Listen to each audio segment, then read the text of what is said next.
Yeah, what's up, guys? Welcome back. And today I have a fun Bible story to share with you guys. I think this is a very interesting Bible story that I feel like not a lot of people know. And it's kind of a crazy, kind of wild a little bit. I remember the first time I read this, I was kind of shook that this is even in the Bible. It's a fun one, but I think even though it's kind of crazy, there's still some really valuable things to be pulled from this story. And so today we're going to look into the story of Phinehas.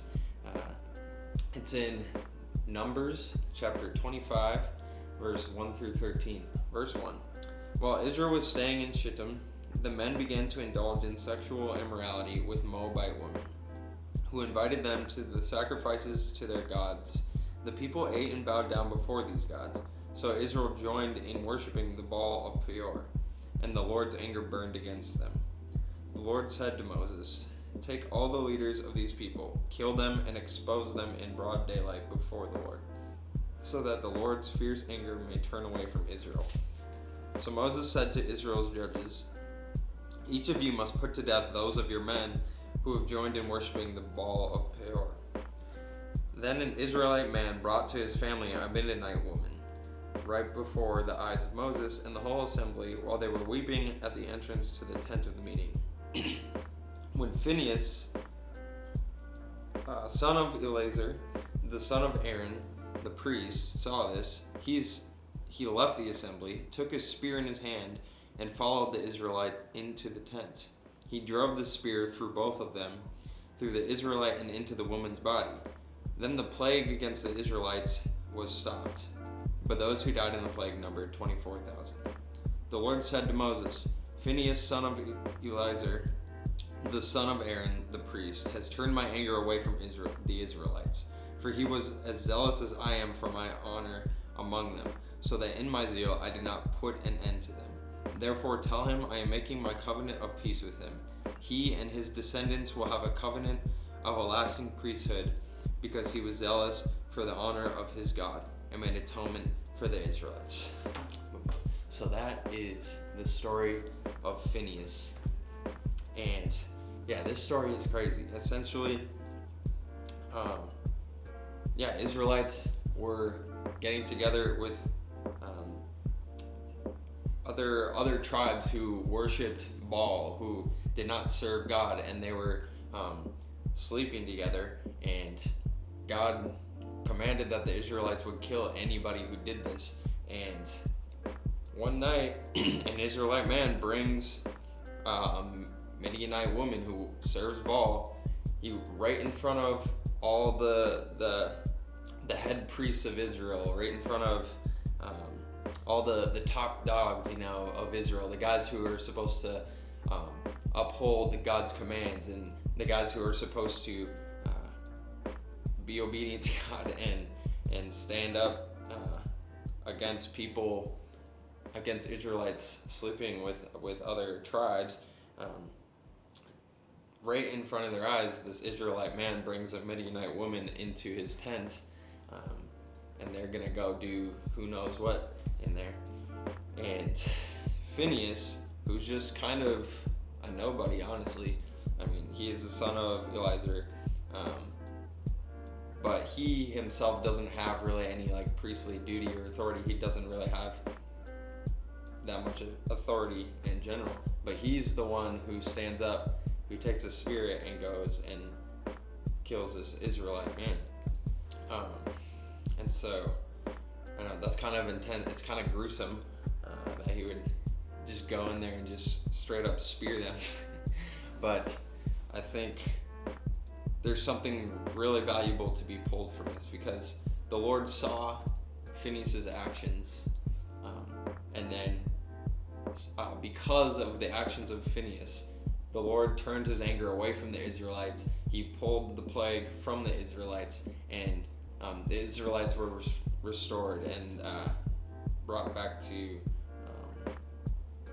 prosperity, or God withheld his anger from the Israelites because of the action of one man. And Phinehas wasn't even really the guy who was supposed to step up and do that, but he did anyways. And So I think what can be drawn from this story is that our actions matter. Our response to God's command and just life in general matters. God sees the actions of one person, and even if you're not in a position of authority, even if you're not spiritual authority per se, even if you're not, it's not technically you're responsible to stand up for what is right, to stand up for justice. We still have a call to stand up for justice. We still have a call to be obedient to God, and God sees our actions. Just like he saw the actions of Phinehas, a nobody who stood up for what was right, who stood up and was obedient to God. God saw his actions in the same way I believe that God sees the actions of each and every one of us. He sees the actions in our lives, even if we're a nobody per se.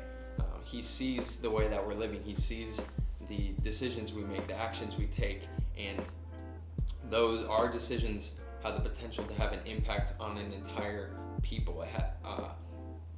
That just like Phinehas, the actions of one man were felt by an entire people for years and years to come, for ages to come. Phinehas was remembered as somebody who stood up and was obedient and was faithful to God. In Psalms 106, verse 30 and 31, Phinehas is remembered. It says, "But Phinehas stood up and intervened, and the plague was checked. This was credited to him as righteousness for endless generations to come." So even years later in Psalms, when the Psalms are being written, Phinehas is remembered as somebody who stood up and somebody who God saw and honored, and it was credited to him as righteousness. And so I think in the same way, when we stand up for what is right, when we stand up for our faith, when we are faithful to God, regardless of our position or who we are, or regardless of our circumstance, God sees our actions and is faithful to us. He responds to us when we move, when we take action, and it can be felt for generations to come. I want us to remember the actions of one person can be felt by many. Our actions matter, and we have a potential to make an impact, not only on people's earthly circumstances, but on people's eternity. So just remember that this week and for the rest of your lives, that your actions matter, that you have the potential and the ability to change lives around you and to change the circumstances around you by standing up for what is right and by being obedient to God. You are called just as much as anyone else around you. You are called to be who God is calling you to be, to stand up for truth, to stand up for what is right, and to be who God's calling you to be. So let's do that this week. Let's be that this week. Let's take responsibility into our own hands to be who God is calling us to be. So that's all I have for you guys. Just kind of a cool story, and I think a really valuable lesson to be pulled from this story. So thank you guys for watching, and we'll see you for our next video.